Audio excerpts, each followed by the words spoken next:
Muchos de los movimientos políticos y sociales que surgen en Occidente podemos entenderlos con más profundidad si estudiamos a la cultura madre de Occidente, que es la cultura grecorromana. Incluso yo tengo la teoría de que estos movimientos políticos y sociales que consideramos como progresistas o innovadores fueron ya observados de alguna manera por la literatura antigua. En el caso del feminismo, por ejemplo, hay una tragedia griega muy interesante que muy bien puede revelar lo que en esencia es el feminismo y sus posibles consecuencias. La tragedia a la que me refiero se llama Las Bacantes y fue escrita por el poeta Eurípides. Pero antes de pasar a analizar la historia de las Bacantes, yo creo que es muy importante recalcar el hecho de que en muchas culturas antiguas, no solamente en la griega, se tenía una visión muy diferente a la que tenemos hoy en día sobre el tiempo. Hoy en día en Occidente la concepción que tenemos del tiempo se ha vuelto completamente lineal. Y por eso los movimientos que van surgiendo a través del tiempo en el área política o social tendemos a considerarlos como progresistas o como inéditos. Pero es muy importante recalcar que los poetas antiguos o los escritores antiguos no necesariamente tenían una visión lineal del tiempo, sino más bien una visión cíclica. Y esto es muy importante porque los autores antiguos no necesariamente verían al feminismo o a cualquier otro movimiento que surge en el área política o social como algo progresista, sino como un movimiento que es parte de un ciclo histórico. Y este ciclo se mueve entre el ascenso y el descenso, entre el progreso y la decadencia, entre el orden y el caos. Y esta historia de las bacantes ocurre precisamente en un momento de caos, en un momento de decadencia dentro de ese ciclo histórico. La historia de las bacantes ocurre en una de las ciudades más emblemáticas de la cultura griega, y más precisamente de la cultura heroica de los griegos. La ciudad de Tebas fue fundada por uno de los héroes y patriarcas más importantes para los griegos, Cadmo, y la fundación de Tebas fue tan heroica que Cadmo tuvo que matar a una serpiente gigante para poder fundar la ciudad. Pero dentro de la tragedia, la ciudad de Tebas está en una época de crisis y decadencia, porque Cadmo ya es un hombre anciano que no tiene la capacidad de seguir gobernando la ciudad. Y no solo esto, sino que no tiene un heredero a quien dejarle su reino. La única hija que se menciona dentro de la historia es Agave, y es precisamente el hijo de Agave, Penteo, el nieto de Cadmo, quien va a asumir el reino de Tebas. Pero a Penteo se le pinta en la historia como un joven inexperto, y que generalmente actúa de una manera impulsiva y necio, que no escucha los consejos de su abuelo ni los consejos de los sabios de Tebas. Aparte de todo esto, en la ciudad de Tebas hay todavía una crisis más terrible y más compleja, pues todas las mujeres de la ciudad, influidas por el dios Dionisio, abandonaron la ciudad y se fueron a un campo a rendirle culto al dios Dionisio. Y entonces la tragedia gira alrededor de esto, de cómo Penteo busca la forma de solucionar esta crisis y traer a las mujeres de vuelta a la ciudad. Pero ante todo esto, Penteo se enfrenta entre la influencia de un dios, del dios Dionisio. Y el dios Dionisio es es uno de los símbolos o de los personajes claves o más importantes de esta historia. Dionisio, dentro de la cosmovisión griega, era reconocido como el dios del vino y el dios del éxtasis. Y esto es muy emblemático para la historia porque precisamente el efecto que tienen las mujeres de la ciudad está relacionado al efecto del vino y al efecto del éxtasis. Es muy importante que Dionisio aparezca en este momento de decadencia dentro de la historia, porque Dionisio representa o simboliza una fuerza liberadora o un dios liberador. Si nosotros, por ejemplo, pensamos en los momentos en que un imperio empieza a decaer o una sociedad empieza a descomponerse, para algunos esto puede representar una tragedia, algo malo, algo que tiene que evitarse a toda costa. Pero puede haber personas o puede haber grupos sociales que, sintiéndose oprimidos por ese imperio o por el status quo, se sienten liberados al momento en que éste empieza a decaer. Y esta es la liberación que Dionisio representa como dios del vino, porque si nosotros pensamos en el efecto del vino, el vino de cierta forma nos envuelve en un éxtasis y también nos libera, nos inhibe. Pero aquí el poeta Eurípides, de manera brillante, usando a Dionisio como un símbolo, nos muestra no solamente el lado bueno de esto, sino también el lado peligroso. Porque así como el vino puede hacernos sentirnos libres y envueltos en un éxtasis, también nos abre la posibilidad del caos. Y a lo largo de la tragedia, Dionisio se muestra precisamente de esta forma,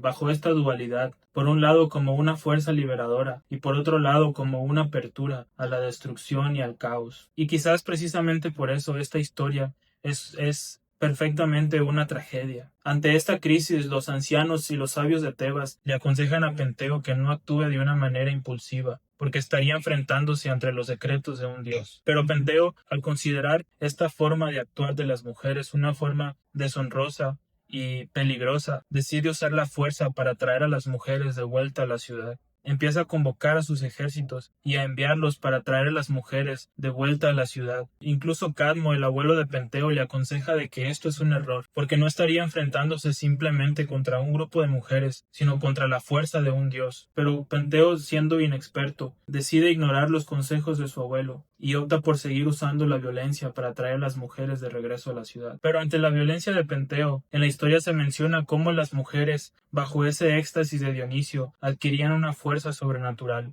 Y todos los soldados, todos los guerreros que iban a capturarlas, eran despedazados y eran matados por las mujeres. Esto es muy interesante considerando que Tebas era la ciudad de los héroes, de los hombres guerreros, era una ciudad patriarcal. Pero en este caso, por decreto de Dionisio, es como si los papeles se invirtieran, como si ahora las mujeres también fueran guerreras y heroínas. Cadmo le insiste a Penteo que en vez de usar la violencia, se siente a meditar y a reflexionar sobre lo que está ocurriendo, que le rinda culto al dios Dionisio para tener la revelación de lo que estaba ocurriendo. Pero aún así Penteo, obstinado, continuó usando la fuerza, hasta que el mismo dios Dionisio llegó a la ciudad de Tebas disfrazado de un extranjero para entrevistarse y conversar con el rey Penteo. A este extranjero se le describe como un joven con una apariencia hermosa y que estaba en medio de las mujeres de las bacantes, dirigiendo los cultos a dios Dionisio. Penteo quería entrevistarlo para saber la forma en que podía traer a las mujeres de regreso a la ciudad,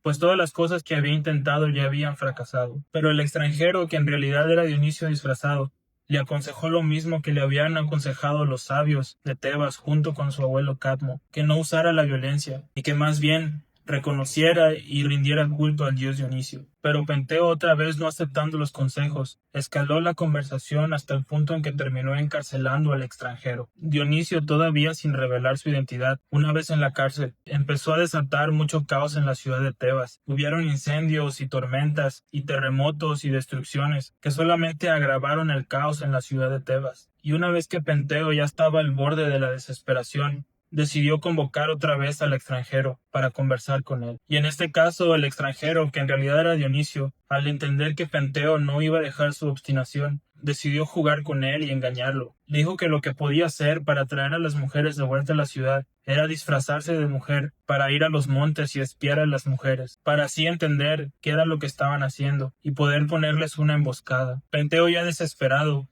aceptó el plan de Dionisio y se disfrazó de mujer, y se dirigió entonces a un monte, junto con el extranjero que era Dionisio, para espiar a las mujeres. Penteo iba acompañado por algunos de sus soldados, y una vez que llegaron al monte, Dionisio le tendió una trampa. Le dijo que para que pudiera espiar mejor a las mujeres, tenía que subirse en la cima de un pino para tener más visibilidad. A Penteo todo esto le pareció muy sensato y aceptó subirse al pino. Y una vez que Penteo alcanzó la cima del pino, Dionisio reveló su verdadera identidad y, convocando a las mujeres que estaban bajo su éxtasis, les dijo que había una bestia en la cima del pino a la que tenían que bajar y matar. Las bacantes, o las mujeres que estaban bajo el éxtasis de Dionisio, al ver en la cima del pino, vieron exactamente a una bestia y empezaron a rodear el pino y a sacudirlo para tirar a la bestia, que en realidad era Penteo. Penteo inevitablemente cayó al suelo y todas las mujeres empezaron a golpearlo hasta el punto de matarlo. Y Agave, que era la hija de Cadmo y la madre de Penteo, al ver que la bestia estaba muerta, decidió cortarle la cabeza. Ella también, siendo una de las princesas de Tebas, era una de las mujeres que estaba envuelta en el éxtasis de Dionisio y que había dejado la ciudad para rendirle culto a Dionisio. Pero en este caso, una vez que Agave le cortó la cabeza a la bestia, ya no era una simple princesa, sino que ahora ella se veía a sí misma como una heroína, y regresó a la ciudad de Tebas a mostrarle el trofeo a su padre de que ella había matado también una bestia, como su padre una vez mató a una bestia para fundar la ciudad de Tebas. Pero Agave, como estaba envuelta en este éxtasis,